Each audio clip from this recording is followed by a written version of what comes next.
আপনারা কি কখনো মনে, মনে চিন্তা করে দেখেছেন? বঙ্গবন্ধু বা শেখ হাসিনার সবচেয়ে বড় ভুল কোনটা? এটা ভুল না বলি, উম মানে কোন জিনিসটা বঙ্গবন্ধুর জন্য এবং শেখ হাসিনার জন্য সবচেয়ে বেশি আত্মঘাতী হয়েছে?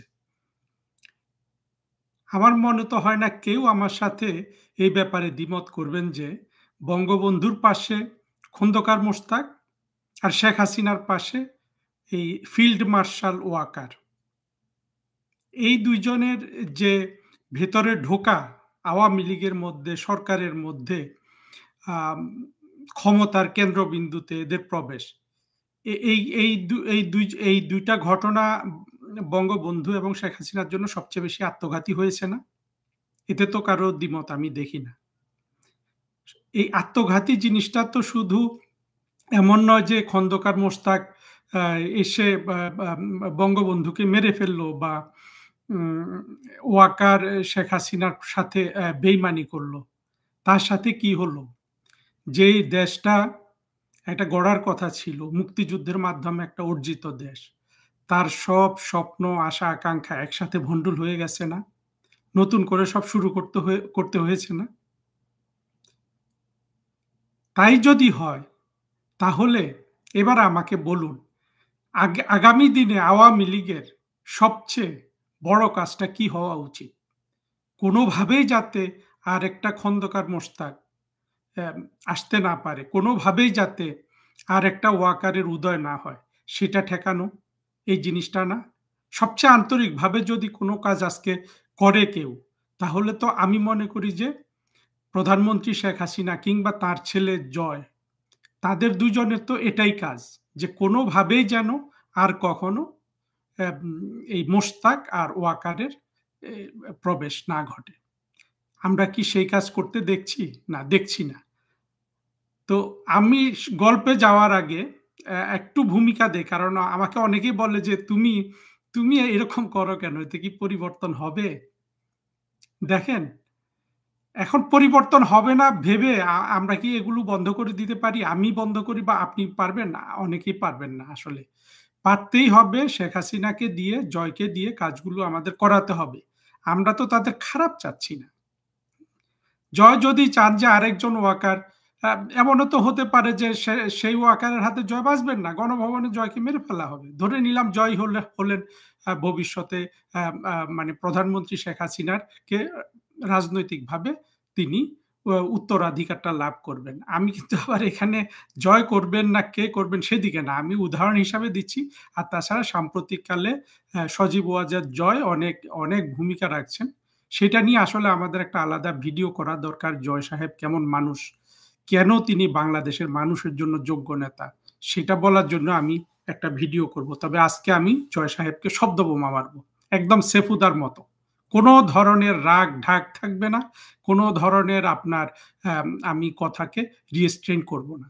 তবে মারার আগে দেখেন একটা গল্প একটু বলি। গল্প বলায় আমি পারঙ্গম না। গল্প লেখায় পারঙ্গম।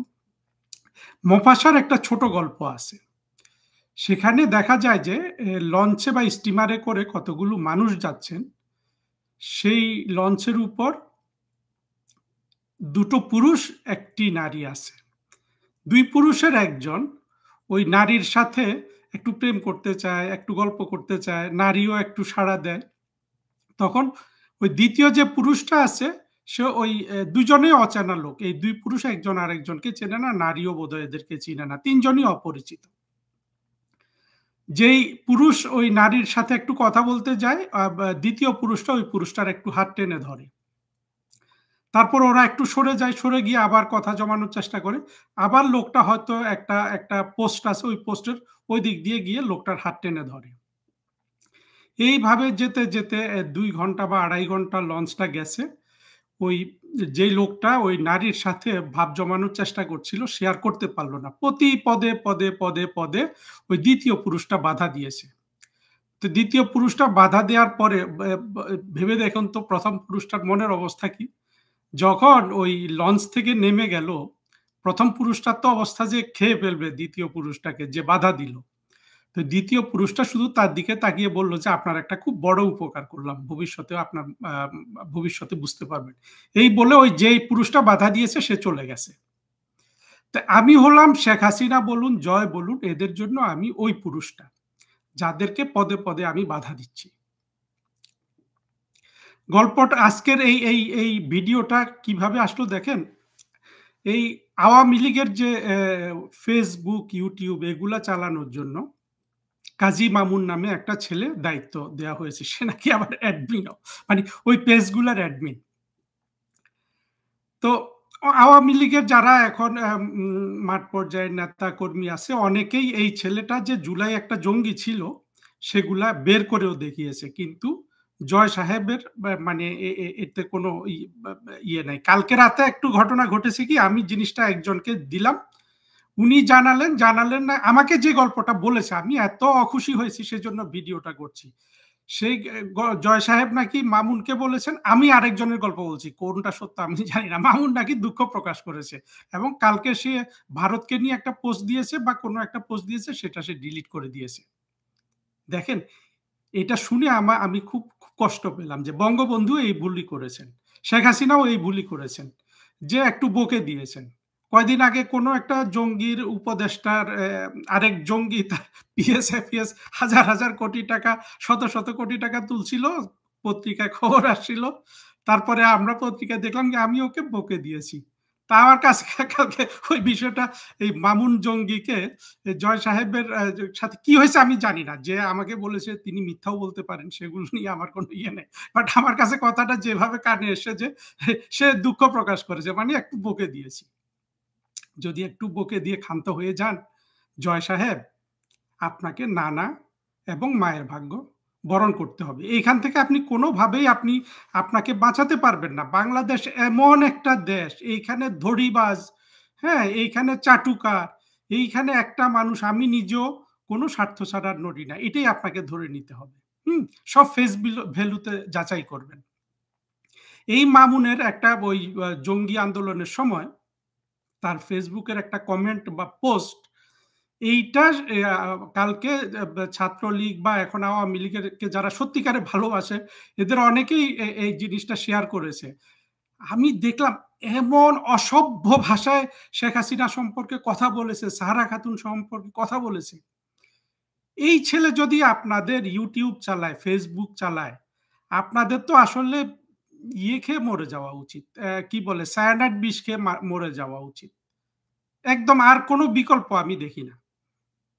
হ্যাঁ, বলতে পারেন যে এখন লোক নাই, জন নাই, কাকে দিয়ে চালাবো? বন্ধ করে দেন। আওয়ামী লীগের Facebook, YouTube থাকার দরকার কি? আওয়ামী লীগের Facebook, YouTube এর অনেক সাবস্ক্রাইবার আছে। দর্শক কি আছে সেরকম? মাঝে মধ্যে হয়। আমি তো দেখি না ২০০-৪০০ দর্শক হয়। এখন আওয়ামী লীগের জন্য অনলাইনে যেই শক্তিশালী অ্যাক্টিভিজম হচ্ছে, হুম? যতদিন নিঝুম মজুমদাররা থাকবে, আমি আরো কয়েকটা নাম আজকে বলবো। যতদিন অমির রহমান পিয়ালরা থাকবে এবং যেই চেতনার উদয় হয়েছে এবং জুলাই জঙ্গি উত্থানের যেই পতন ঘটেছে, আর এই আওয়ামী লীগের এই অনলাইন এখন আর আওয়ামী লীগের হাত থেকে কেউ নিতে পারবে না। পিনাকি যতই পাণ্ডিত্য দেখাক প্রতিদিন একে তাকে মেরে ভিডিও করুক, আপনার এই যে ওই ছেলেটা ইলিয়াস যতই গালাগালি করুক, ফরহাদ মজার যতই তত্ত্ব আওড়াক, সলিমুল্লাহ যতই বক্তৃতা দিক, এক নিঝুম মজুমদারই যথেষ্ট। এদের সবাইকে পরাজিত করার জন্য যথেষ্ট এই জন্য যে নিঝুম মজুমদারের সেই মেধা বুদ্ধি এগুলি আছে। তার সাথে যদি আপনারা আরেকজন আছে সেও আবার আমাকে প্রশংসা করে ফেসবুকে লেখে, আমাদের মধ্যে কিন্তু যোগাযোগ নাই। একজন আরেকজনকে প্রশংসা করে লিখলে আমার মনে হবে যে অর্কেস্ট্রেটেড ওয়েতে করা হচ্ছে। না, আমি সম্পূর্ণ আইসোলেটেড। আমি সব অবজার্ভ করি। আমি ভালোকে ভালো বলি, মন্দকে মন্দ বলি এবং ভবিষ্যতে আমি আপনাদের কাছ থেকে জয় আপনার চোখে চোখ রেখে বলছি, মাননীয় শেখ হাসিনা আপনার চোখে চোখ রেখে বলছি, আমি আপনাদের কাছ থেকে কোনো কিছু আশা করি না। আপনারা নিজেদের স্বপ্নটা পূরণ করবেন, বঙ্গবন্ধুর স্বপ্নটা পূরণ করবেন। বাংলাদেশের দায়িত্বটা আপনারা চান নাই সেটা জানি, নাও চাইতে পারেন। কিন্তু পেয়ে যখন গেছেন ঘাড়ের উপর এই দায়িত্বটাকে আর এক বিন্দু অবহেলা করবেন না। আমাকে আপনারা দিবেনই কি? আমি তো কতবার চ্যালেঞ্জ করেছি কিন্তু কেউ তো সেই জায়গায় আসে না। আসার যোগ্যতা কি আছে? আমি বলি আমি কি করেছি। আমি যে রেণুর আবির্ভাব উপন্যাসটা লিখেছি আপনাদের জন্য না সরি আমার জন্য লিখেছি মানে বাংলাদেশের জন্য। সেখানে আমি বঙ্গবন্ধুর ১৯২০ সাল থেকে ১৯৪২ সাল পর্যন্ত জীবনের যতটুকু ঘটনা জানা যায়, অসমাপ্ত আত্মজীবনী থেকে আরো ২-১ জন মানুষের সাথে থেকে সেখান থেকে বঙ্গবন্ধু এবং বঙ্গমাতার জীবনটাকে আমি সেখানে ছোট করে তুলে ধরেছি। কিন্তু এটা একটা বিশ্বমানের গ্রন্থ। হুম? এই গ্রন্থটা বাংলাদেশে এখন পর্যন্ত যত জনে বঙ্গবন্ধুর উপর যা কিছু লিখেছে কেউ রেণুর আবির্ভাবের উপর কিচ্ছু লিখতে পারেনি। আপনারা শুধু আমার এই চ্যালেঞ্জটা গ্রহণ করেন। কে করবেন? করে যদি প্রমাণ করতে পারেন, এই ছেলে বারবার এগুলো বলে কেন? সেখানে আপনার গাটা জ্বলে। প্রমাণ করার জন্য একটু আগ্রহ জাগে না? প্রমাণ করিয়ে দেখিয়ে দেন। তো আমি যদি সবচেয়ে ভালো বইটা বঙ্গবন্ধুর উপর লিখি, যেটা মুনতাসির মামুনরা পারল না। এরা নাকি ২.৫ কোটি ৩ কোটি টাকা কি জন্য নিয়েছে? তাও আবার সলিমুল্লাহর কানে কথায় শুনতে হলো। আমি তো পিঠে বয়ে পকেটের টাকা খরচ করে বই লিখেছি। শুধু একটাই আশা যে বঙ্গবন্ধু নির্মিত হোক। পলিটিক্যালি কারেক্টনেসটা রক্ষা হোক। তো সেই স্বপ্নের তো আপনারা বইটা পড়লেনও না। আর ধরেন সেটা আমি যা দাবি করছি তাহলে কি আমাকে বাংলাদেশের রাষ্ট্রপতি যদি করেন তাহলে কি শোধ করতে পারবেন? পারবেন না। এটা কেন বলছি জানেন? কালকে না পরশু আমার এক বন্ধু আমাকে ফোনে বলছে, "আরে ফরেন সেক্রেটারি।" মানে ভাব দেখাচ্ছে যে আমি মানে আওয়ামী লীগ ক্ষমতায় আসলে আমি ফরেন সেক্রেটারি ফরেন সেক্রেটারি হব। দেখেন, বাংলাদেশে আমি ফরেন সার্ভিসে জয়েন করার পর যত ফরেন সেক্রেটারি, সেই সৈয়দ মোয়াজ্জেম আলী থেকে শেষ পর্যন্ত এখন আছে কারা? এগুলো তো আরো এখন যেগুলো আছে এগুলো। সবাইকে আমি ইংরেজি পড়াতে পারব। বেশিরভাগকে আমি অনেক কিছু পড়াতে পারব। হ্যাঁ? আমাকে যদি শেখ হাসিনা ২,০০০ কোটি টাকা দিয়ে ফরেন সেক্রেটারি বানাইতে চান, বানাইতে পারবেন না। কারণ হয় কি? আমি যদি কালকে গিয়ে ফরেন সেক্রেটারি হিসাবে বসে যাই ওখানে, তাহলে আমি আজকে যে শ্রমটা দিচ্ছি, যে কষ্টটা করছি, এটার পুরস্কার নেয়া হয়ে গেল। এটা আমি চাই না। আমি কি চাই সেটা তো স্পষ্টভাবে বলে দিয়েছি যে আমি আমার চাকরিটাতে ফেরত চাই। আমার কিছু টাকা দরকার, পেনশন-টেনশন এগুলা চাই। আর বাংলাদেশের খেদমত করতে চাই। বাংলাদেশের খেদমত নেমে গেছি এখন ধরেন নেমে যখন গেছি কাপড় যখন ভিজেছে সাঁতারটা তো শেষ করতে হবে, তাই না?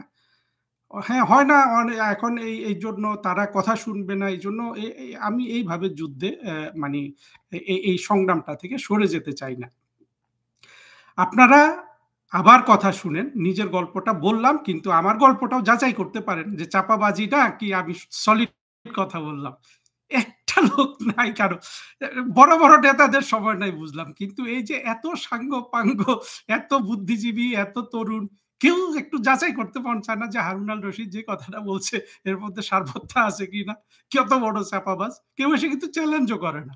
হ্যাঁ?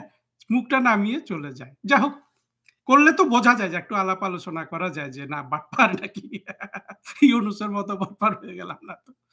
যাই হোক, এখন আমাদের ওই কথায় ফিরে আসতে হবে। দেখুন, যদি কাজী মামুন এইরকম হ্যাঁ, একটা জিনিস আছে যে কাজী মামুন কত অসভ্য তো চূড়ান্ত কোনো সন্দেহ নাই। যেই যে তার জঙ্গি ইয়ের সময় শেখ হাসিনাকে অপমান করে যেই পোস্টটা আমি দেখলাম, এতে কিভাবে জয় সাহেবের কানে মাথায় এটা নেয়ার পরেও উনি কিভাবে একটু বকে দিয়ে মানে ক্ষান্ত হয়ে যান, এটা আমার মাথায় ধরে না। যাই হোক, আমার কথা হলো আপনাদের হ্যাঁ, হতে পারে মামুনের চেয়ে আপনি যোগ্য কাউকে পাচ্ছেন না। পাবেন না কেন? এই যে লোকগুলার কথা বললাম, অমির রহমান পিয়াল যতই বলেন তো মেধাবী মানুষ তো। সে তো স্ট্রোক করে মারা যাবে কয়দিন পরে। যে যত খাটা খেটেছে আপনাদের জন্য, তাই না? আপনাদের তো প্রচুর চাকর-বাকর হাজার কোটি টাকা বানিয়েছে। এই ছেলেগুলা কি পেয়েছে? নিজুম মজুমদার কি পেয়েছে? যার মেধা, যোগ্যতা সব আছে, এদেরকে কাজে লাগান। এখন এই যে আমাদের কানাডা থেকে আছে ডক্টর শামীম আহমেদ, তাকে কাজে লাগান। সে তো তেল মারবে না। কিন্তু তার মেধা যোগ্যতা এগুলোকে কাজে লাগান। আরিফা রহমান রুমাকে কাজে লাগান। যার যতটুকু আছে। হ্যাঁ? আরো কত আছে, সুশান্ত আছে, আরো কত ধরনের আছে যে বিপ্লব যার আমি ইয়ে করলাম, যার পোস্টটা কালকে আমি শেয়ার করলাম। বিপ্লবকে কাজে লাগান। বিপ্লব যদি কাঁচা মনে হয় তাকে পাকা করেন, শিক্ষিত করেন। তাই না? তাহলে তো ওই ইয়ে করবে না। খন্দকার মোশতাকের হাতে বঙ্গবন্ধু মারা যাবে না। জেনারেল ওয়াকার পিস্তান দিবে না। ওই এই বিপ্লবরা তো ওই অমির রহমান পিয়াল বা এই যাদের নামগুলো বলছি, এরা তো সাথে থাকবে, তাই না? মরলে একসাথে মরতে পারবেন। একা মরবেন না তো। শত্রুর বোমায়, শত্রুর গুলিতে। হ্যাঁ? এই কথাগুলো কিন্তু একটু চিন্তা করে দেখবেন। আপনার Facebook, YouTube দরকার হলে বন্ধ রাখেন। এই মুহূর্তে আপনাদের সোশ্যাল মিডিয়া যেভাবে আওয়ামী লীগের পক্ষে কাজ করছে, হ্যাঁ? আপনার আওয়ামী লীগের এই YouTube, Facebook না থাকলেও আওয়ামী লীগ ক্ষমতায় আসবে। ক্ষমতায় কেন আসবে? সে কারণ হলো যে আপনারাই সত্যের পথে আছেন। আওয়ামী লীগ বাংলাদেশ স্বাধীন করেছে। বাংলাদেশের পতাকা আওয়ামী লীগের হাতে। আমরা সবার সবার দেখে ফেলেছি। শেষ পর্যন্ত ইউনূসেরটাও দেখে ফেলেছি। কে কি করতে পারে, হ্যাঁ? আমাদের দেখা শেষ। আপনারা ক্ষমতায় আসবেন, এতে কোনো সন্দেহ নাই। কিন্তু যদি আপনি পকেটে করে এই শত, শত ২, ৪, ১০ জন করে আবার ওয়াকার, আবার মোশতাককে নিয়ে আসেন, পুরো জিনিসটা পণ্যশ্রম হবে। সজীব ওয়াজেদ জয়, একটু ভেবে দেখবেন।